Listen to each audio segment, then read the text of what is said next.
नमस्कार मंडळी, तुहिरे माझा मितवा या मालिकेच्या आजच्या पुढील भागात आपल्याला असं पाहायला मिळालं. आता आजी ईश्वरीला विचारतात, ईश्वरी काय गं, आज एवढा कसा काय उशीर झाला? तर ईश्वरी सांगते की मी आत्ताच देवपूजा केली आणि आता जेवणाला लागले आजी. असं बोलून आता ती जेवणाला लागत असते. तेवढ्यातच दुसऱ्या बाजूला आता वल्लरी मामी इकडे नमूला सुनावत असतात.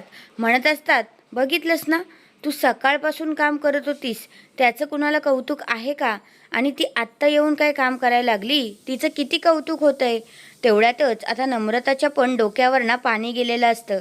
ती आता ईश्वरीकडे येते आणि म्हणते, काय गं, झालं का तुझा मोठेपणा मिरवून? एक दिवस नाही मी माझ्या हाताला लागले म्हणून काम नाही केलं, तर एवढं सगळ्यांनी हे केलं.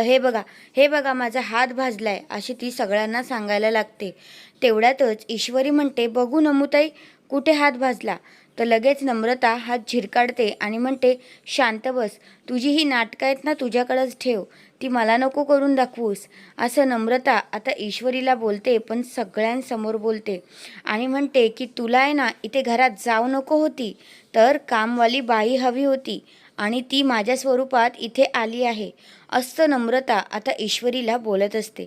तुम्हाला पण नम्रताचं हे वागणं आवडतं आहे का? ते मला कमेंट करून नक्कीच सांगा. धन्यवाद.